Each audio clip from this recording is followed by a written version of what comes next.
possa nos incendiar. Que essa noite seja uma noite que você possa ser tocado de uma forma que você talvez nunca tenha sido tocado antes. Sabe por quê? Eu vou contar uma coisa antes de eu começar a ministrar a palavra. Eu estou vivendo dias maravilhosos com a minha esposa, para a honra e para a glória do Senhor. E eu cheguei na segunda-feira para ela e falei: amor, o pastor Wagner pagou a missão de eu ministrar no culto.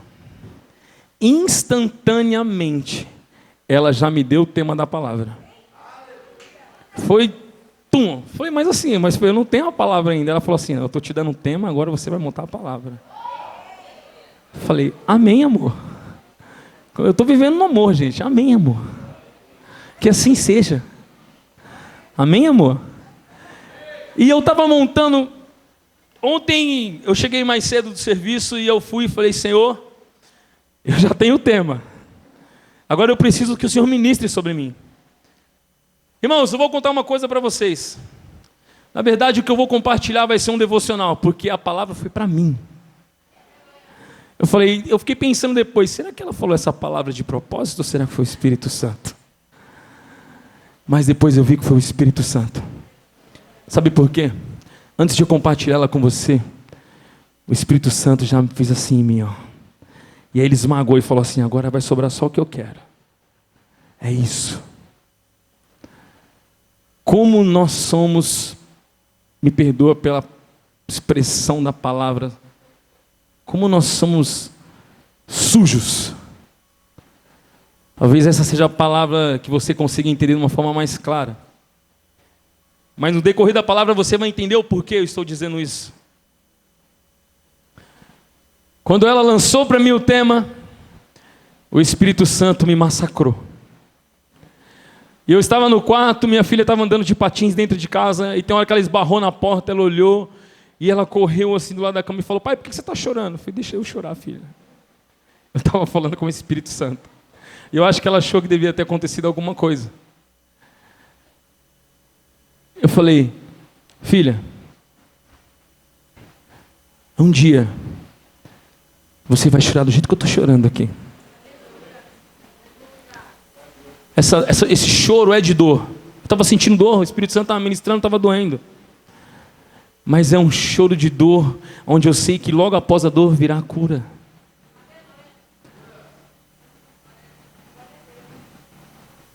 E ontem meu filho, era por volta de umas 23 horas, meia-noite, estava com 39 graus de febre.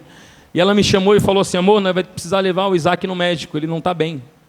Eu falei para ela: mas eu não terminei a palavra ainda. Ela falou: então vai lá terminar e a gente leva. Eu pus a mão na cabeça dele, eu fiz uma oração, falei: Senhor, eu não permito que isso possa roubar daquilo que o Senhor já está ministrando sobre a minha vida. E eu orei sobre a vida dele, orei sobre a vida dela, sobre a vida dos meus filhos, da minha esposa, e voltei para terminar a palavra. Quando eu voltei, eu falei: como é que ele está? Já estava com 36 graus de febre. Eu falei: nada, Senhor, pode distrair daquilo que o Senhor tem preparado para a tua igreja. Nada. Quem quer saber o tema da palavra de hoje? Estão preparados? Eu vou dar um gole na água aqui, irmãos. E eu vou pedir para você apertar o cinto de segurança aí. A sua cadeira vai voar, amém? O tema da palavra de hoje é... Deixa eu ligar essa... tá aqui. Convertido ou convencido? Convertido ou convencido? Eu não vou perguntar o que você é agora, que no final da palavra você vai fazer uma analogia da sua vida e você vai conseguir identificar em qual desses dois itens você vai se enquadrar. Amém? Mas para que eu possa ministrar isso sobre você, o Espírito Santo me levou sobre a Bíblia, na vida de dois personagens, de dois apóstolos, que têm passado por um processo semelhante a esse. E quando eu enxerguei isso, eu falei: meu Senhor, não somente esses dois apóstolos, mas eu e toda a minha família, acredito, eu vou me colocar primeiramente nesse lugar, estamos vivendo um processo como esse. Porque quantos de nós pensamos que somos convertidos, sendo que na verdade nós só somos convencidos que somos crentes. Você quer saber qual que é o pior? O pior não é você somente ser convertido ou você não ser convertido. O pior é você ser convencido. Sabe por quê? Quando você não é convertido, sabe o que acontece? Quando você não é convertido, é porque a palavra não conseguiu chegar até você ainda. Porque um irmão não foi levantado até a sua vida para que você pudesse chegar. Ou até mesmo porque você está fugindo da palavra ou fugindo da igreja. Isso é quando você não é convertido. Quando você é convertido, você cada vez mais anseia pela presença do Espírito Santo. Você anseia cada vez mais pela presença de Deus. Você quer cada vez mais estar ao lado de Deus. Mas quando você é convencido, você acha que você está cheio da presença de Deus. Você acha. Você está entendendo? Você não foi convertido, você não vive ao lado do Senhor, você acha que você está vivendo. É quando você vive num processo que se chama eu estou convencido. Quantos de vocês passam por aquela porta, entram dentro dessa igreja e falam assim, eu sou cristão, mas lá fora as suas atitudes não demonstram isso. Você não está convertido, você está convencido que você é um cristão. Sabe por quê? Quando você está convencido, você escolhe lugares onde você vai pregar a palavra. Mas quando você é convertido, não há lugar. Todo lugar é lugar para você. Quando você é convertido, você não para imaginar se a sua empresa, se a sua escola, ou o lugar que você frequenta, é o lugar certo de você ministrar a palavra. Você fica fazendo acepção para ver, será que eu falo aqui? Será que eu não vou me queimar aqui? Será que eu corro o risco de ser mandado embora aqui? Será que eu corro o risco aqui dos meus amiguinhos, das minhas amiguinhas aqui na escola, pensarem que eu sou crente? Você não está convertido. Você está convencido. Mas eu vou falar na vida dele. Sabe um cara que foi convencido por muito tempo? O apóstolo Paulo. Como, pastor? Vou explicar para vocês agora. Coloca para mim Filipenses 3:5.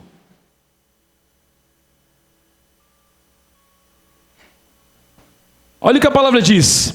Circuncidado no 8º dia de vida, pertencente ao povo de Israel, a tribo de Benjamim, verdadeiro hebreu, quanto à lei, fariseu. Passa o próximo. Quanto ao zelo, perseguidor da igreja. Quanto à justiça que há na lei, irrepreensível. Volta para o primeiro lá, vou explicar um de cada vez para vocês. Olha o que o apóstolo Paulo fazia. Isso aqui foi ele que diz, amém? Para as cartas de Filipenses. Ele diz assim, ó, circuncidado no 8º dia de vida. Ele estava fazendo seguir-se o quê? O ritual sobre a vida dele.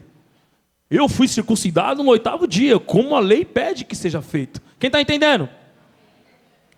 Ele pertencia ao povo de Israel. Era da tribo de Benjamim. A tribo de Benjamim era uma das 12 tribos de Israel. Era uma das 12 tribos onde se destacava mais. Inclusive, uma das cidades que pertencia a essa tribo era a cidade de Betel. Era Jerusalém. Então, imagina o apóstolo Paulo nesse momento. Eu já cumpri no 8º dia eu fui circuncidado. Tranquilo? Eu pertencia... eu vou até usar essa outra palavra. Tem gente que fala assim, eu pertenço àquela igreja. Eu sou daquela igreja lá, aqui, ó. Ele era da tribo de Benjamim.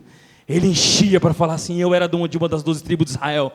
Verdadeiro hebreu. Quanto à lei, ele era o quê? O que era um fariseu? O fariseu era um povo hipócrita, que eles faziam a lei do jeito a qual eles queriam seguir. Quem está entendendo? O apóstolo Paulo, ele foi circuncidado no 8º dia, cumprindo-se aquilo que tinha que seguir como ritual. Ele era de uma das 12 tribos de Israel. E ele, olha o que ele era, um fariseu. Ele seguia ali ao pé. Quem está entendendo? Passa o próximo para mim. Quanto ao zelo, eu era perseguidor da igreja. Quanto ao quê? O que é zelo? Ele era cauteloso em tudo aquilo que ele fazia. Ele tinha um cuidado. Quem está entendendo? E a última palavra diz o quê? E quanto à justiça, que na lei era irrepreensível. O que é isso? O que isso quer dizer? Irrepreensível no vocabulário significa que ele era perfeito. Quer que eu te fale uma coisa? A Bíblia diz que o apóstolo Paulo era um dos maiores perseguidores dos cristãos, amém? E de que ele era um quê? Um assassino. Mas o apóstolo Paulo, ele não era um assassino porque ele servia o diabo, não. O apóstolo Paulo era um assassino porque ele servia a Deus de Israel. Como assim, pastor? O apóstolo Paulo, ele era assassino porque ele servia a Deus de Moisés. Baseado nisso aqui que eu estou dizendo para você, ele cumpriu-se a lei. No 8º dia ele foi circuncidado. Ele era de uma das 12 tribos de Israel. Ele fazia seguir, só que ali, como fariseu, ele era o melhor no que ele fazia. Só que a lei, quem fazia era os fariseus. Então se liga, para ele era convencido de que cada morte que ele fazia, ele estava servindo a Deus e não ao diabo. Quem está entendendo? O apóstolo Paulo era convencido de que matava por Deus e não para Satanás. Quantos de vocês, quando estão pregando a palavra, desde estar ganhando aquela vida, está matando ela? Sabe o que acontece? Você acha que o poder do convencimento está sobre a tua vida. Fala assim, eu fui tocado num encontro, eu fui tocado numa célula, e eu acredito que eu irei tocar outras pessoas numa célula, num encontro, através da minha vida. Sim, o Espírito Santo vai usar a tua vida. O problema não é ele usar a tua vida, o problema é você achar que foi você que fez aquilo. Sabe por quê? Porque você não foi convertido, você está convencido que você é o melhor. Mas aquele irmão ali, ele é assim mesmo. Ele faz umas coisas de que, eu vou te contar uma coisa, que foi dentro da igreja, ele é assim, irmão, mas peguei ele esses dias em outro lugar aí. E eu te garanto que ele não estava pregando o evangelho. Mas no dia seguinte ele voltou para a igreja de novo, ele estava arrependido, sim, tem direito de voltar para a igreja quantas vezes for. O problema é que uma das vezes que você sair dela, talvez você não volte mais. Enquanto você não entender que o processo não deve ser que você permaneça como um convencido de que você entende, de que você faz, de que você serve, de que você está fazendo algo para Deus. Você precisa ser convertido, porque quando você é convertido, Deus age para você. Quem está entendendo a palavra? Sabe que você precisa permanecer dentro de você? O apóstolo Paulo, cadê? Tirou? Põe lá. Está ali, ó. O apóstolo Paulo, ele era irrepreensível. Ele era perfeito naquilo que ele fazia. Você também pode ser perfeito naquilo que você faz, mas você não está fazendo para Deus, você está fazendo para você. Algo de que você faz dentro da igreja, você faz porque você recebeu um comando do seu líder, não porque Deus pediu para você fazer. Quando você faz a obra do Senhor, você faz porque você é obediente àquela pessoa que está te pedindo, e não porque Deus mandou você fazer. Quer saber de uma coisa? Não adianta você obedecer seu líder e desobedecer Deus. Quando você acha que você está ganhando aquela vida, você está afastando ela de você. Quando você bate palma e canta a vitória e fala assim, eu consegui pregar o evangelho para mais uma pessoa. Não, a sua boca foi usada pelo Espírito Santo para pregar o evangelho. Não se convence disso não, porque a glória é dele, não é sua. Quando o apóstolo Paulo fez tudo o que fazia, e achava que ele fazendo, perseguindo a igreja de Cristo, ele era o assassino que servia a Deus, e não que servia a Satanás. Foi quando ele entendeu de que ele precisava passar por um processo de conversão, e não de convenção. Você quer entender algo? Coloca para mim em Atos 26, 9. Olha o que ele diz aqui em Atos, Eu também estava o quê? Repete comigo. Eu também estava de que deveria fazer todo o possível para me opor ao nome de o Nazareno. Ele estava convencido e não... Quem está entendendo? Você precisa entender a distinção das duas palavras. Quando você está convencido, você acha que você é o melhor naquilo que você faz. Mas quando você está convertido, é que nem o apóstolo Paulo diz, eu sou pior para que ele haja sobre mim. Olha o que está dizendo aqui, Eu vou explicar para vocês aqui agora o porquê que Paulo perseguia a igreja de Cristo. Coloca para mim, Deuteronômio 21, 23. Olha por que ele perseguia a igreja. Não deixem o corpo no madeiro durante a noite. enterrem-no naquele mesmo, porque qualquer que for pendurado no madeiro está debaixo do quê? Quem for pendurado no madeiro está debaixo de maldição de Deus. Não contaminem a terra que o Senhor, o seu Deus, lhe dá por herança. Era por isso que Paulo, na verdade Saulo, perseguia a igreja de Cristo. Porque ele entendia que um homem que foi crucificado, ele havia sido o quê? Amaldiçoado. Ele estava seguindo uma determinação. Ele era perfeito naquilo que ele fazia e ele tinha muito zelo naquilo que ele lia. Então para ele, o que ele estava fazendo, ele estava servindo a Deus e não a Satanás. Quem está entendendo? Paulo perseguia a igreja de Cristo porque ele entendia de que havia maldição sobre a cruz. Na verdade, a Bíblia diz de que Cristo se fez maldito para que pudesse salvar eu e você dos pecados. Amém? Só que sabe o que acontece muitas das vezes com o ser humano? Coloca para mim aqui Provérbios. É isso aí, ó. Há caminho que parece ser certo a quem? Mas no final dele é a morte. Você está achando que você está andando no caminho certo? É? Não fica preocupado se você tropeçar com a morte no meio do caminho, não. Você está achando que você está sendo melhor no que você faz? Você está achando que você é bom? Você está achando que não existe outro igual a você? Você está achando que você é a última bolacha do pacote? Minha mulher falou que a última bolacha do pacote ela sempre vem quebrada no final.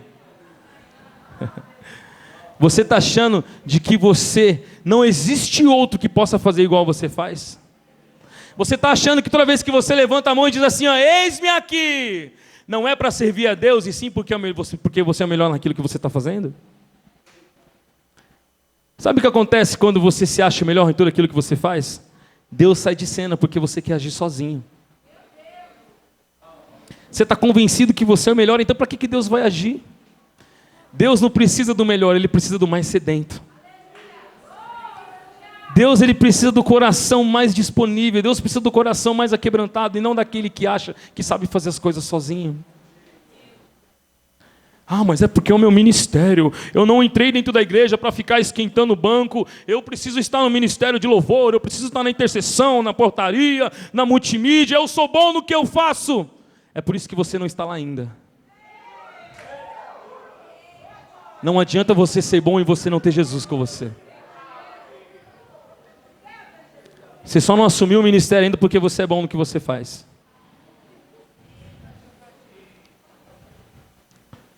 Sabe o que você precisa entender? Que tudo funciona ao redor do amor de Cristo. Paulo, ele era convencido por si próprio de que quando ele matava, ele servia a Deus. Isso era o que tinha na cabeça dele. Quantos de vocês acham que quando estão pregando o evangelho, estão pregando heresias? Quantos que vocês acham que está pregando o evangelho, na verdade você está falando mais de você do que de Jesus? Você vai abrir uma célula e você recebe uma direção do seu líder, e quando você abre a boca para falar da Bíblia, você fala da tua vida. Eu não estou falando que a tua vida não é uma pregação não, mas não vai ser a tua vida que vai ganhar aquela pessoa se não existir o nome de Jesus dentro dela. Sabe por quê? Se você tem história para contar é porque Jesus escreveu a sua história. Agora não adianta você contar a sua história e você não incluir o nome de Jesus. Você está entendendo? A tua vida, ela precisa ser uma pregação, mas uma pregação escrita pelas mãos do Espírito Santo. Se não for, não deixa de ser uma história em quadrinhos. E quando você acha que você está ganhando, na verdade você está perdendo. Sabe por quê? Tem pessoas que não é tocada somente pelo seu testemunho. Tem pessoas que nunca pisaram o pé na igreja, tem pessoas que têm temor da igreja, justamente por aquilo que a mídia prega. E aquilo que a mídia prega é de que eles estão convencidos de que a igreja necessita somente de dinheiro. Eles não entendem de que a igreja somos nós e que nós precisamos permanecer sobre ele, para que nós possamos alcançar o caminho da salvação. As pessoas entendem de que a igreja é somente um lugar onde existem fins lucrativos. E elas não se afastam. Estava tendo um bloquinho na Paulista na semana passada, onde reuniu mais de 4 milhões de pessoas. Não é carnaval, irmão. Foi só um bloquinho. Sabe por quê que reuniu tudo isso? Porque você ainda está convencido. O dia que você se converter, as pessoas vão deixar de olhar para você e vão passar a ver Jesus sobre você. Sabe por quê? Não são somente as suas palavras que vai alcançar aquela vida, e sim as suas atitudes. Como você vem agindo nos últimos dias? Coloca para mim em Atos 26, 14. Essa aqui é uma narração de Paulo, de quando ele verdadeiramente se converteu. Diz assim, ó: todos caímos por terra. Então ouvi uma voz que me dizia em aramaico: Saulo, Saulo. Isso é Paulo já dizendo, amém? Por que você está me perseguindo? Resistir ao aguilhão só lhe trará? O que é o aguilhão? Eu fui pesquisar, que coisa é isso, aguilhão? Aguilhão é uma flecha, uma lâmina, eu posso dizer, uma lança, que os fazendeiros costumavam usar com os animais quando eles estavam ali fazendo aquela, como é que diz? Preparando a terra. Estava preparando a terra e o animal desviava, ele dava uma cutucava com o aguilhão para o animal voltar para o caminho dele, porque ele tinha que permanecer fazendo o quê? Aquele caminho certo, e não desviar. E aqui, olha o que Paulo está dizendo aqui, ó: resistir ao aguilhão lhe trará. Você está sentindo dor. Aí você fala assim: Jesus me abandonou. Não, é Ele que está fazendo você sentir dor. Mas se você se mexer muito, vai doer mais ainda. É o que ele está dizendo aqui, ó: se resistir ao aguilhão, lhe trará mais dor. Se na hora que Jesus estiver falando assim, ó, peraí, presta atenção, eu vou cutucar você para você permanecer no caminho, tá? Você vai sentir dor. Mas se você ficar se mexendo muito, você vai sentir mais dor ainda. Porque o caminho que você tem que permanecer é esse, não aquele. Quem está entendendo? Passa o próximo. Então perguntei: quem és tu, Senhor? Respondeu o Senhor: sou Jesus a quem você está perseguindo. Passa o próximo. Agora levante-te e fique em pé. E eu lhe apareci para constituí-lo servo e testemunha do que você viu ao meu respeito e do que lhe mostrarei. Deixa eu contar uma coisa para vocês. Saulo, na verdade, quando ele estava em toda a trajetória sendo assassino, ele já estava sendo ministrado. Sabe onde eu estou querendo chegar? Quando ele era assassino, Deus já estava cutucando ele, falando assim, ó: volta para o caminho, volta para o caminho, volta para o caminho, volta para o caminho. E é por isso que ele está dizendo que quando ele teve um encontro com Jesus, que ele ficou cego, ele falou assim: você vai sentir dor, mas se você mexer, eu vou fazer doer mais ainda. Não basta somente você ficar cego, se for preciso, arranca suas pernas também. Está achando que você é o cara? Está achando que você está convencido que você faz tudo sozinho e não precisa de mim? Volta aqui. Próximo. E eu livrarei do seu próprio povo e dos gentios aos quais eu envio. Passa o próximo. Olha esse aqui, ó. Para abrir-lhe os olhos e... Para abrir os olhos e... Quando ele era Saulo, ele era cego. E ele era convencido. O que ele está querendo dizer? Que quando ele encontrou com Ananias, que ele abriu os olhos, falou o seguinte: daqui por diante agora você é convertido. Para abrir-lhe os olhos e convertê-lo da onde? Das trevas para a luz e do poder de Satanás para Deus. Ó, Paulo era convencido que estava servindo a Deus, sendo que na verdade estava servindo a quem? E olha o que ele está dizendo ali, ele mesmo afirma, falando assim, ó: eu não estava seguindo Deus, eu era convencido que eu seguia Deus, mas na verdade eu estava seguindo Satanás nas trevas. Eu era um perseguidor de Cristo, porque para mim todo aquele que era crucificado era um maldito, e era por esse motivo que eu não queria deixar mais ninguém ser maldito semelhante a ele. Como é que as pessoas se reuniam para aclamar o nome de uma pessoa que tinha sido crucificada no madeiro, e onde Deus, em uma das suas palavras, diz que todo aquele que era crucificado era um maldito? E aqui ele finaliza dizendo assim: a fim de que recebam perdão dos pecados e herança entre os que são santificados pela fé. Presta atenção no que Paulo está querendo dizer aqui. Para abrir os olhos e, quando você se converte das trevas para a luz, o poder de Satanás para Deus, a fim de que você receba. Quando você se converte, você recebe o perdão dos pecados, a herança entre os que são santificados pela fé que está sobre mim. Está entendendo? As coisas só vão acontecer quando você se converter.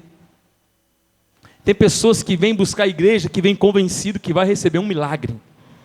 Tem pessoas que buscam a igreja somente, pastor, eu estou buscando a igreja porque eu preciso resgatar o meu casamento. Eu estou buscando a igreja porque eu preciso resgatar o meu filho. Eu estou buscando a igreja porque eu preciso resgatar os meus familiares. Você precisa buscar a igreja primeiro para ser igreja. Como é que você quer ganhar outras pessoas, sendo que na verdade você nem ganhou a si próprio? Você está achando que você é convertido, sendo que na verdade você é um convencido. Eu postei uma palavra ontem de Charles Spurgeon, onde ele diz assim, como é que é? Todos aqueles que são convertidos, emocionados, quando acaba a emoção, saem da igreja. Você entendeu? Você vai para o encontro, aí volta do encontro, nossa, eu tive um encontro com Deus, está dando pirueta aqui, passa 2 semanas, cadê o irmão? Ele fumando um baseado lá fora. Ih, mano, cadê o cara? Converteu não? Era emoção. Você está tão emocionado de ter um encontro com Deus que você abre portas para que o inimigo possa entrar sobre você. Quando você fica emocionado por Deus, presta atenção nisso. Quando você fica emocionado com Deus, você se emociona pelo mundo também. Como assim, pastor? Tem pessoas que foram para o encontro, que quando voltou do encontro, algumas maravilhas aconteceram na sua família, e você fala assim, esse é o Deus que eu quero servir. Mas quando vem a primeira tempestade sobre a tua vida, você fala, cadê você, Deus? Cadê? Lembra da história do aguilhão? Estou dando uma aguilhada, vai sentir dor, irmão. Está achando que o processo de conversão não vai doer? Você está convencido de que você me conhece, mas na verdade você não sabe nem meu nome. Chama pelo meu nome, mas não me conhece. O que adianta ficar passando da porta da igreja para dentro? O que adianta? Misericórdia. Do que adianta? Sei que alguém já está na pirueta aqui atrás. Do que adianta você achar? Você está convencido, eu vou usar essa palavra melhor. Você está convencido de que você está sobre o lugar a qual aquele você vai ser visto por outras pessoas. Vai falar assim, aquela pessoa ali, ela tem futuro. Aquela pessoa ali, ela é boa no que faz. Aquela pessoa, ela é melhor ainda quando ela aprender a fazer. Você sabe o que você esquece? Que você não precisa ser bom. Grava isso na sua mente, você não precisa ser bom. Você só precisa se entregar de verdade. Porque quando você é bom, você afasta Deus de você. Que você acha que você é autossuficiente para resolver todos os seus problemas. Aí você arranca ele de você. E você quer saber de algo? Paulo, quando ele era convencido, ele diz lá, estava dizendo lá na Bíblia, de que ele se considerou o seu 8º dia, servia a tribo de Israel, ele era o melhor no que fazia, tinha zelo, tinha tudo, amém? Mas presta atenção, depois que Paulo se converteu, olha o que aconteceu depois que Paulo se converteu. Ele disse em uma das suas cartas assim, entre todos os apóstolos eu sou menor, e entre todos os pecadores eu sou o maior. Olha a diferença do convencido para o convertido. Quando ele era convencido, ele achava assim, eu sou o cara, eu mato mesmo, mano. Tá ligado? Eu fui circuncidado no 8º dia. Eu sirvo uma das melhores tribos que existe. Eu tenho zelo no que eu faço. Eu sou fariseu. Eu sou seguidor da lei. Ele se achava autossuficiente. Mas depois que ele se converteu, ele disse, entre todos os apóstolos, eu sou o menor. E entre todos os pecadores, eu sou o maior. Sabe o que aconteceu? Ele passou a fazer uma análise da vida dele e falou assim, você é louco. Eu sou menor porque cada vez que eu diminuo, Cristo cresce em mim. Toda vez que eu abaixo, Ele cresce sobre mim. Quem está entendendo? Você precisa diminuir. Quando você acha que você sabe fazer, na verdade você não sabe fazer. Foi Ele que concedeu para você isso que você sabe. Meu pastor falou uma palavra para mim, nós estávamos conversando esses dias, eu falei para ele, pastor, na igreja, nos próximos meses, nós teremos pessoas a qual aquelas serão empresárias. E ele olhou para mim e falou assim: não, você não está entendendo. Nos próximos meses a igreja levantará empresários. Sabe por quê? A igreja precisa entender de que eles não são convencidos naquilo que eles estão fazendo, mas eles vão ser convertidos naquilo que Deus vai dar para eles fazerem. Quando você arranca seu foco daquilo que você é bom, Deus coloca o foco dele naquilo que você vai ser melhor ainda. Ah, mas eu não gosto de fazer isso. Mas não é para você gostar, é para você fazer. Ele não perguntou se você vai gostar ou não, ele está mandando você fazer. É quando você deixa o convencimento de lado e você passa a ser convertido. Eu vou precisar limpar o banheiro, mas eu não gosto, mas ele está mandando você fazer. Aquele que é convertido, quando recebe a missão, ele não indaga, ele vai. Mas não vai por obediência por aquele comando que você recebeu, não. E sim porque você é servo daquele que te mandou fazer. Quem está entendendo? Se você não precisasse de Deus, você acha que você estaria aqui hoje? Você sabe qual é o problema do ser humano? Que você enche a boca para falar que você precisa de Deus, mas você não dá oportunidade para Deus entrar na sua vida. Sabe por quê? O primeiro problema que você passa sobre ela, você esquece, na verdade, de que Deus é somente aquele que pode te tirar do problema. Você esquece daquilo que Deus já havia feito com você. Aos meus 14 anos de idade, eu passei por um processo, estava assistindo televisão na minha casa com meu irmão, onde, segundo meu irmão, eu não lembro, não me recordo de nada disso, eu tive uma convulsão, e eu fiquei convulsionando por mais de 3 horas, isso era 2 horas da manhã, onde meu irmão chamou o resgate, veio o SAMU, eu entrei dentro daquela ambulância, me entubaram, me colocaram um monte de aparelho, dei entrada no hospital, e eu fiquei 3 dias em coma. No terceiro dia que meu pai e minha mãe foi me visitar, aos 14 anos de idade, o médico procurou minha mãe e falou assim: ó, senhora, a senhora tem mais filhos? Que bom que a senhora tem, porque ele já teve morte cerebral. Você sabe o que é morte cerebral? Alguém sabe me dizer o que é isso? Hã? Já era. O meu cérebro não funcionava mais. Minha mãe e meu pai não tinham processo nenhum de conversão. Mas meu pai, uma coisa que eu muito admiro nele até hoje, é que é um homem de fé. E naquele momento, eu imagino que minha mãe e meu pai tenham caído em prantos. E quando foi aproximadamente 1h da tarde, eu abri os olhos. Quando eu abri os olhos, eu estava com um tubo desse tamanho na minha boca, assim, enfiado até o peito. Quando eu puxei aquilo, eu já levantei. E comecei a tirar todas as agulhas que estavam sobre o meu corpo. Eu levantei daquela cama, eu estava nu, com um avental branco, amarrado. E onde eu estava na UTI, ela era separada por várias pessoas e tinha uns biombos assim. E eu levantei e eu com muito medo, tinha aquele biombo, eu olhei para o lado, meus braços sangrando que eu havia puxado, onde eu estava recebendo o medicamento, eu olhei para o lado e via pessoas que estavam semelhantes de como eu estava. Quando eu olhei para o lado direito, eu vi uma porta e eu saí correndo. Eu acho que na minha mente eu tenho imaginado, ali é o céu. Eu vou para ali. Quando eu abri a porta, eu dei de frente para um elevador. E o elevador estava com a porta aberta. Falei, não sabia que no céu tinha elevador. Mas eu vou pegar mais andar mais para cima. Entrei no elevador e subi. Quando subi, chegou no último andar, não tinha nada. E eu desci. Quando eu cheguei na recepção, quem eu vejo sentado no sofá? Minha mãe e meu pai. E quando abri o elevador, eu estava com aquele avental, eles me olharam, eu olhei para eles e eu saí correndo. Não para abraçar, eu saí correndo para dentro do elevador de novo. Porque eu estava com medo. Eu não sabia o que estava acontecendo comigo. E quando eu entrei naquele elevador, minha mãe começou a chorar e gritar, meu filho, meu filho, meu filho. Quando eu subi, eu comecei a apertar um monte de botão, onde eu parei em um andar, onde as enfermeiras me viram, me pegaram pelo braço e falaram, onde você estava, que você está de avental? Eu falei, eu não sei, eu não lembro. Falou, esse avental é da UTI. Vamos para lá. Pegou no meu braço e me levou até a UTI. E quando ela chamou o médico olhou para mim e falou assim, impossível que ele tenha se levantado. É possível sim, sabe por quê? Deus tinha um propósito na minha vida. Não foi à toa. Eu acho que eu contei isso poucas vezes para vocês. Mas melhor ainda para contar é minha mãe. Ela conta todos os detalhes, porque ela estava acordada todo o tempo. E no momento em que ela chamou minha mãe, que minha mãe depois veio e me abraçou, Ela chorava, ela chorava, ela chorava tanto.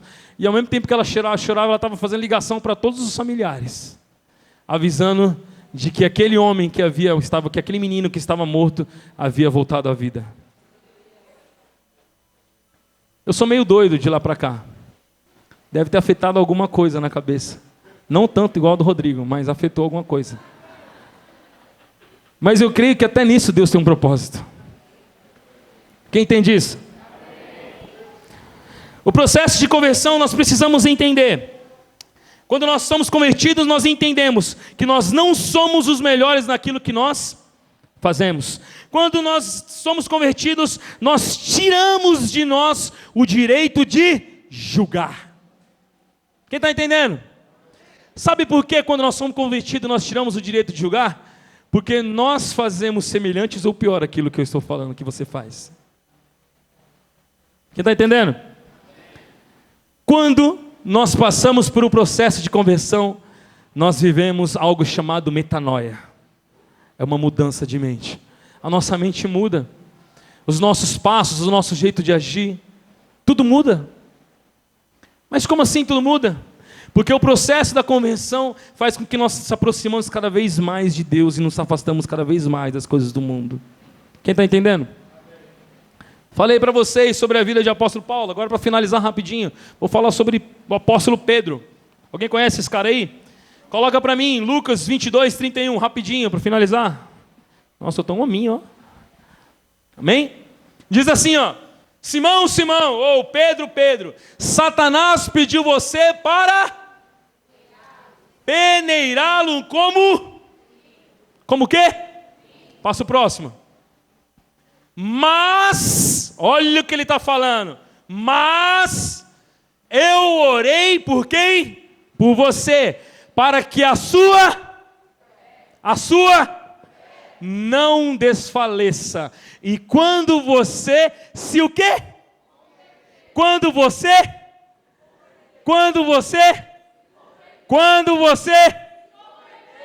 fortaleça os seus irmãos. Sabe o que chama isso aí? Eu e mais 10. Olha o que Jesus falou aqui, ó. Quando você se converter, fortaleça os seus irmãos. Você sabe qual é o problema de quando você é convencido? Que quando você entra por aquela porta, você vem para a igreja só para buscar. Ô Senhor, eu preciso mais de Ti, eu preciso mais. Vem. Isso você é o quê? Convencido. Olha o que Jesus fala. Mas quando você se converte, você não vem para a igreja só para buscar por você. Você vem para buscar pelo teu irmão. Quem está entendendo? Não adianta somente você receber a cura e seu irmão está morrendo. Isso chama eu e mais 10. Eu primeiro. Quem está entendendo? Eu. E quando eu me converter, vem mais. Então, para aqueles que não conseguiu 10, se converta. Irmãos, eu estou contando algo para vocês que eu chorei muito, viu? Fica tranquila. Eu estou em processo de conversão também. Amém? Mas por que isso acontece? Porque tudo que nós fazemos, nós pensamos que nós estamos fazendo porque somos o melhor. Agora você quer saber aonde Pedro, ele deu um tiro na cabeça falando assim, ó, de que ele foi convencido? Você quer que eu mostre para você aonde Pedro, ele afirma de que ele era convencido? Passa o próximo versículo para mim. Olha o que ele diz. Mas ele respondeu, olha o que ele respondeu. Estou pronto para quê? Para ir contigo para a prisão ou para... Tá nada. O que Pedro fez? O que Pedro fez? Quantas vezes? E ele estava convertido? Ele era convencido. Olha o que Jesus falou no versículo anterior. Quando você se converter, fale para os seus irmãos. Pregue para ele. Prega para ele, mano. Você está entendendo? Você está falando para mim? Quantos de vocês se aproximam do seu líder e falam, eu estou contigo? E aí na hora que o líder vai para o negócio mesmo, você vai, cadê o cara? Cadê ele que eu não vi mais? Fulano sumiu. Aí você vai mandar mensagem para o cara e fala assim, está precisando de alguma coisa? Estou não. Mas não estava na causa? Não era convertido? Não era o cara? Não era o autossuficiente que subia, que falava, que pregava, que ganhava vida? Cadê você agora? Que quando passa pela tempestade entende que não é convertido e sim convencido? Cadê você, discípulo? Você quer saber o problema do discipulador? É ficar com medo de falar da palavra de Deus para o discípulo e matar ele. Presta atenção, irmãos. Eu só mato o discípulo quando eu falo de mim, mas quando eu falo de Cristo, eu ganho ele. Eu não falo de Jesus para o meu discípulo para massagear o ego, e sim para mostrar para ele de quem Jesus foi. Não estou preocupado com o meu discípulo, se eu vou mandar uma palavra da Bíblia para ele, vai falar, ele vai ficar dolorido, que fique. Como eu garanto que a dor que Jesus sentiu não é maior que a dor que ele está sentindo agora. Está preocupado em matar discípulo, pregando a palavra de Deus, é porque você não é convertido ainda. Você é convencido naquilo que você está fazendo. Você está preocupado de pregar a palavra de Deus para as pessoas falam assim, ele me rejeitou. Você rejeitou Jesus a vida inteira? Rejeitou Jesus a vida inteira e acha que está dentro da igreja e não rejeita ainda? Quantas pessoas se acham autossuficientes quando vai fazer o apelo? Quem quer aceitar Jesus? Não, eu já sou top, mano. Para quê? Jesus está aqui ao meu lado, aqui, ó. Convencido. Todas as vezes que você diminuir nele, ele vem e cresce sobre você. Você aceitar Jesus não significa somente que você está pedindo perdão pelos seus pecados, mas você está falando, Senhor Jesus, se aproxima mais de mim. Se aproxima mais de mim. Eu acho que eu estou convencido que eu sou um cristão. Tem pessoas que têm uma barreira entre ela e a frente aqui do altar. Sabe por quê? Quando a gente fala assim, ó, quem quer aceitar Jesus? Fala, vou nada. Porque quando eu vou lá na frente, as pessoas entendem que eu pequei. Quando eu aceito Jesus, eu só aceito Jesus pelo fato de eu ter pecado. Quem está entendendo? E aí, aquele irmão que está sentado, que diz que é irmão, desde ele vir me abraçar para orar, ele vai me julgar por aquilo que eu cometi. Não importa quantas vezes você dobra o seu joelho, não importa quantas vezes que você vem aqui na frente aceitar Jesus, eu só vou te falar uma coisa, não sinta-se convencido de vir aceitar Jesus, mas se você se converteu de verdade, tiver que vir 10 vezes, vem 10 vezes aqui na frente. Sabe por quê? É você e Ele. Não existe ninguém mais, é você e Ele. Você está tão preocupado com o que as pessoas vão pensar de você, que você está tão convencido que você é bom, sendo que na verdade você não é nada. O que adianta você achar que você é o super cristão, sendo que na verdade você é o que mais depende de Deus? O que adianta você pensar de que você é o tal? Não, eu sou o chefão da bagaça toda aí. Eu sou o quarto membro da Trindade, filho. Depois dele vem eu. E ele já me consulta logo porque eu estou na terra, entendeu? O que adianta você pensar que você é tudo isso, sendo que na verdade quando você morre você vira pó? Irmãos, presta atenção numa coisa. Quanto você achar que você é bom, você vai ser ruim. Quanto mais você for ruim, você vai ser mais dependente de Deus. E aí Ele vai crescer mais em você. Quem está entendendo? Passa o próximo para mim. O último. E diz assim, ó. Respondeu Jesus: eu lhe digo, Pedro, que antes que o galo cante hoje, 3 vezes você negará que me conhece. Pedro não era o cara? Não era o cara convertido? Oh, deixa eu te contar uma coisa. Sabe quem era o Pedro? Pedro era o cara que entrava na igreja e dava glória a Deus. Glória a Deus, Senhor, aleluia! Pedro era o cara que entrava na igreja e falava, fala a Deus!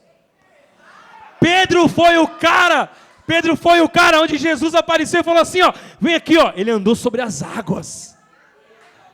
Esse foi Pedro. Hã? Por que Pedro afundou? Por que Pedro afundou? O que Jesus disse para Pedro depois? Homem de quê? Fé de novo. Volta lá no 32 para mim, Rodrigo, por favor, 32. Olha o que está falando no 32 aqui. Mas eu orei por você para que a sua não adianta dobrar o joelho, orar e não acreditar naquilo que está orando. Sabe por que eu estou orando, pastor? Porque meu líder fica me enchendo o saco. Eu não oro para falar com Deus, eu oro para fazer se cumprir uma obrigação na minha vida. É isso. Quem está entendendo? E aí o Pedro está falando aqui, ó. E quando você se converter, fortaleça os seus irmãos. Deixa de ser convencido, Pedro. E quando você se converter de verdade, pregue para os seus irmãos. Quando você for convertido de verdade, Pedro, é eu e mais 10. Quem está entendendo? Quem está entendendo? Sabe o que acontece? Ó, deixa eu te contar algo. Se liga, voltando Paulo rapidinho. Paulo lá atrás, ele falava que ele era o bagaceira toda, que ele servia a Deus, né, pastor? Fala que era o cara que servia a Deus, só que na verdade ele era o cara que estava servindo ao inimigo lá. Amém? Mas olha o que Paulo fala na segunda carta para Timóteo. Ele diz assim, ó: combati o bom combate, completei a carreira e guardei. O que ele guardou? Ele pode ter morrido, mas a fé foi com ele. Quem está entendendo? Combateu o bom combate, completou a carreira, mas a fé está comigo. Eu acredito em tudo aquilo que eu fiz. Isso ninguém pode tirar de mim. Quem está entendendo? Esse aí era o cara que era convencido. E depois de um tempo passou por um processo para conversão. Foi convertido. Quer que eu te fale uma coisa? Quando Paulo estava falando, ele estava falando de que ele estava sendo afiado, ele estava sendo cutucado com os aguilhões ali, que o Senhor estava falando assim, ó, volta para o caminho, volta para o caminho. Quantos de vocês aqui, ele está fazendo assim, ó, permaneça na presença de Deus. Ei, permaneça. Sabe por quê? Parece que quando você se afasta do caminho de Deus, dói mais ainda, não dói? Hã? Quando você pensa em fazer alguma coisa, você fala assim, eu vou me afastar, pastora. Só um pouquinho, carnaval, só um dia. Ninguém vai, meu líder nem vai ver. Eu ponho detergente no olho e falo que estou de conjuntivite um dia. Só um dia. Quem está entendendo? Só uma sambadinha. Hã? Quem está entendendo? Vocês dão risada, né? Vocês dão risada, né, irmãos? Hã? Mas se você fosse convertido, não teria 4 milhões de pessoas na Paulista, teria 4 milhões de pessoas convertidas para Deus. É porque você está convencido ainda. E quando você está convencido, há uma possibilidade de você ir para desfilar aí no Anhembi. Sabe por quê? Sabe o que o crente tem na cabeça, pastor? Sabe o que acontece? Deixa eu te contar uma coisa, pastor. Se eu for pro sambão agora, pro carnaval nesse final de semana, depois eu vou para a igreja e me arrependo e tá tudo certo, mano. Tá tudo certo, por quê? A Bíblia diz de que eu posso me arrepender, de que eu tenho direito e de que Ele vai me perdoar pelo que eu fiz. Quem está entendendo? Hã? Vai pro encontro de novo? E isso, na verdade, se você não se encontrar com 7 palmos de terra antes. Você está tão preocupado em se arrepender que você não pode mais nem ter tempo para se arrepender. Quer saber o pior? Não adianta você ficar vários anos dentro da igreja achando que você é o super crente, sendo que na verdade você é o super nada. Sabe por quê? Porque quando você acha que você é bom, você é ruim. É isso. Não adianta sorrir dentro da igreja, abraçar as pessoas, compartilhar do amor dentro da igreja e lá fora você ser um ogro. Quem está entendendo? Irmão, eu estou passando por um processo no meu casamento que eu estou amando. Eu acho que os meus irmãos estão passando por um processo que estão amando. E eu vou te contar uma coisa. Quem é casado aqui? Levanta a mão. Levanta a mão os casados. Eita, é isso aí. Grava bem o que eu vou te falar agora, casado. Está ouvindo, casado? Grava bem, casado, o que eu vou te falar. Escolha amar a sua escolha. Sabe por quê? Se você é casado, é porque você escolheu casar com ela. Você precisa amar a sua escolha. Pode aplaudir o Senhor. Pode aplaudir o Senhor. Não, pastor, eu casei sem querer. Sai fora, irmão. Você escolheu casar. Então escolha amar a sua escolha. Porque se você escolheu, é para o resto da sua vida.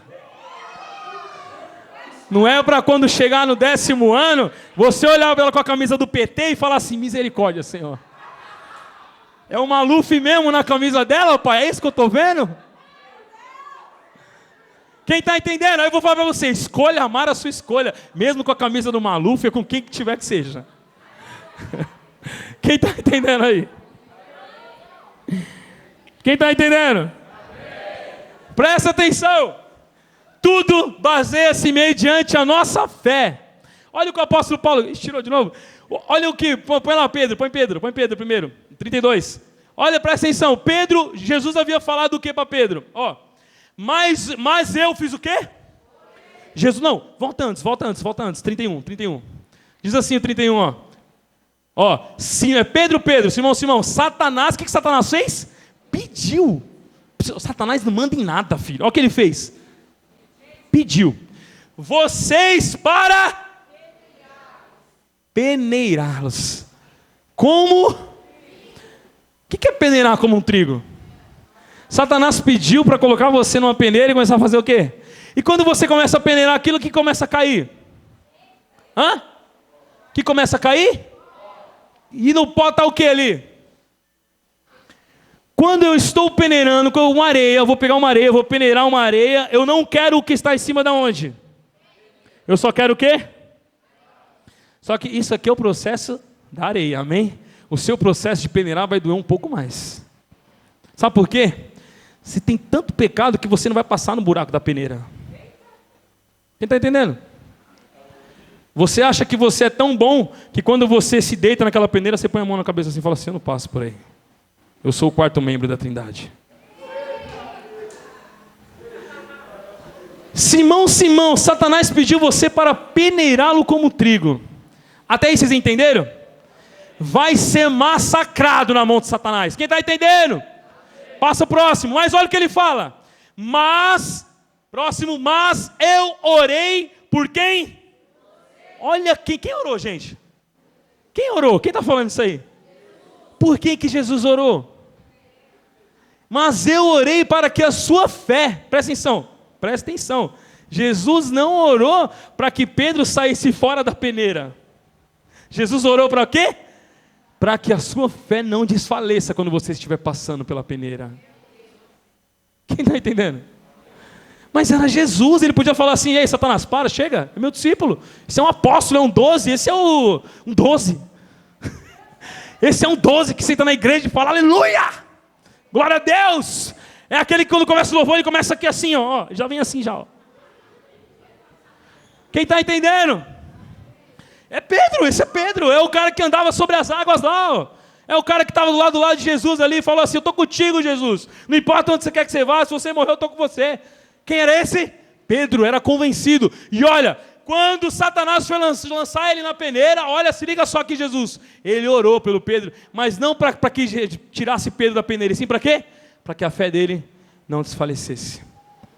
E para finalizar, e quando você se converter, Pedro, presta atenção. Quando você se converter, Pedro, fortaleça os seus irmãos também. Sabe o que você precisa mais entender? Quando você olhar para o seu lado esquerdo, para o seu lado direito, ele não é só seu irmão somente em Cristo Jesus. Ele é o seu irmão a qual vai fazer a diferença nessa nação ao seu lado. Sabe o que você precisa fazer? Julgar menos e amar mais. Quando você pensa que na verdade você está fazendo bem, você está fazendo mal. Quando você acha que você está fazendo aquilo que é certo, lembra que está escrito em Provérbios? Eu estou andando no caminho certo, mas o final pode ser a morte. Irmãos, aconteceu algo na minha vida na semana passada que para mim aquilo quebrou meu coração. Eu estava na empresa e chegou uma senhora da limpeza e ela veio com uma camiseta bem bonitinha dobrada assim na mão e ela me entregou e falou assim, pastor, algumas pessoas lá na minha empresa sabem que eu sou pastor. E ela pegou essa camisa e falou assim, pastor, ora pela camisa do meu filho. Irmãos, na mesma hora eu falei assim, essa mulher é louca. Dentro de mim gritava falando assim, ó, chama o filho dela para ir para onde? Para onde? Chama o filho dela. Eu falei, senhora, eu não falei, dentro de mim. Leva seu filho para o culto. Que lá ele vai ser transformado, lá ele vai ser tocado. Na mesma hora que eu pensei nisso, o Espírito Santo falou assim, desce degrau abaixo. Lá embaixo. Não vai ser através da sua fé, vai ser através da fé dela que a obra vai acontecer. A hora que eu peguei aquela camisa, irmãos, eu fechei a porta e comecei a chorar. E ela começou a chorar junto comigo. Eu falei, a gente não vai orar, a gente vai chorar só. Sabe o que eu lembrei na minha mente? Que há muitos anos atrás, antes de eu ser convencido, a pastora Lucineide derramou um óleo numa camisa onde tinha um chofar. E ela orou por aquela camisa e entregou para minha esposa para que pudesse me entregar. Eu nunca vesti aquela camisa. Mas eu acho que se eu tivesse vestido aquela camisa, eu teria se aproximado de Deus bem antes. Sabe por quê? Sabe o que aconteceu com o filho dessa mulher? Ele não usa mais droga. Não foi a oração que salvou ele, foi a fé dela. Quando eu estava orando naquela camisa, eu orava e falava, Senhor, que o Senhor possa alcançar o filho dela, mas não através da minha fé, através da fé dela. Não porque eu não acredito nisso, mas porque ela demonstra estar mais próximo de ti do que eu nesse momento. que o Senhor possa alcançar esse menino. E chegou na segunda-feira, ela procurou a menina do administrativo e falou assim: Celso, a senhora, a dona Lourdes, ela procurou o senhor aqui, ela não achou, e ela foi transferida para estar limpando outro posto, em outro lugar.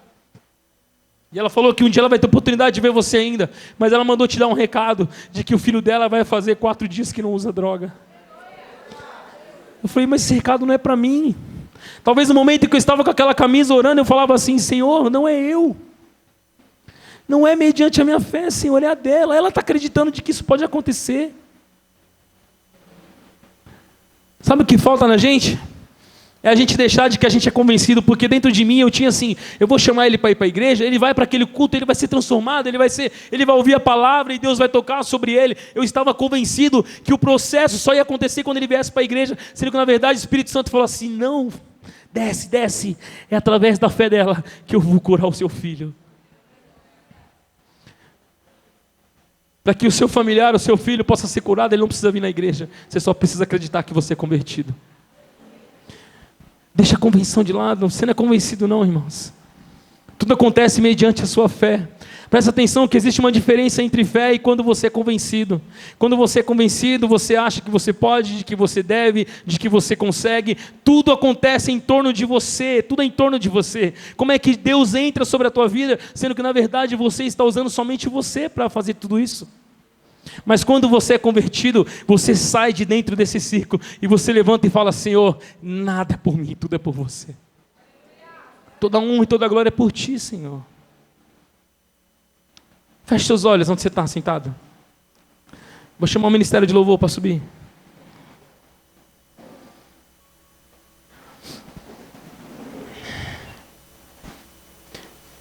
O pastor havia me pedido, falou assim: eu quero que os meus discípulos me levem uma palavra onde diz justamente isso, onde apresente isso que Deus tem ministrado sobre a minha vida, que é eu e mais 10. E quando minha esposa me deu esse tema, e quando eu fui mergulhar na palavra de que Deus falou para mim, Ele falou: está aqui o eu e mais 10. Foi aquilo que Ele disse para Pedro: Pedro, quando você se converter, não esqueça do seu irmão. Quando você se converter, não é você sozinho, é você e mais 10 pessoas. Deixa de ser convencido dentro dessa igreja ou onde quer que você seja. Sabe qual é o maior problema do ser humano? É achar de que você é o melhor, de que achar o que você sabe, o que você pode. É de achar que você não depende de ninguém ao seu lado. Sabe qual é o problema justamente do cristão? É deixar de idolatrar Deus e passar a idolatrar pregador, passar a idolatrar a banda de louvor, passar a idolatrar microfone. O problema do cristão é que quando ele acha que está convertido, na verdade ele está convencido que ele está dentro da igreja. E há um processo para a mudança disso. Se você não tiver fé, tudo na Bíblia diz mediante a tua fé. Jesus não salvou Pedro da peneira. Ele só disse: Senhor, Pedro, quando eu só vou orar para que a sua fé não desfaleça. Porque quando você se converter de verdade, você vai passar a olhar o seu irmão e vai deixar de olhar o seu umbigo. Quando você se converter de verdade, você vai deixar de ficar se olhando no espelho e vai passar a olhar a dificuldade de outras pessoas que estão ao seu redor. Quando você se converter de verdade, você vai passar a enxergar nas pessoas não somente a dificuldade, mas aonde ela precisa se encher da presença de Deus. Quando você se converter de verdade, irmãos, você não vai precisar ir atrás de ninguém, Ele só vai mostrar o caminho ao qual a pessoa precisa ouvir uma palavra. Quando você se converte de verdade,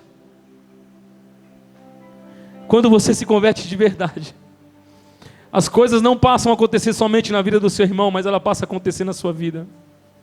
Sabe o que o apóstolo Paulo diz? Ele diz assim: aquele que odeia o seu irmão é semelhante a um assassino. Tem pessoas aqui ainda que liberaram perdão, que perdoaram, mas dentro de si na verdade existe mágoa, dentro de si ainda aquela pessoa tenha se tornado o teu verdadeiro inimigo. E o que difere você de Paulo, de Saulo, na verdade, quando ele era assassino? Você acha que você é um pregador, mas na verdade você está assassinando as pessoas. Elas precisam passar a olhar para você e não enxergar um homem convencido de que é crente, mas elas precisam passar a enxergar a face de Jesus. Sabe o que é ser um cristão? Cristão é o diminutivo de Cristo. Cristão é você ser semelhante a Cristo. Sejam minha imagem e minha semelhança.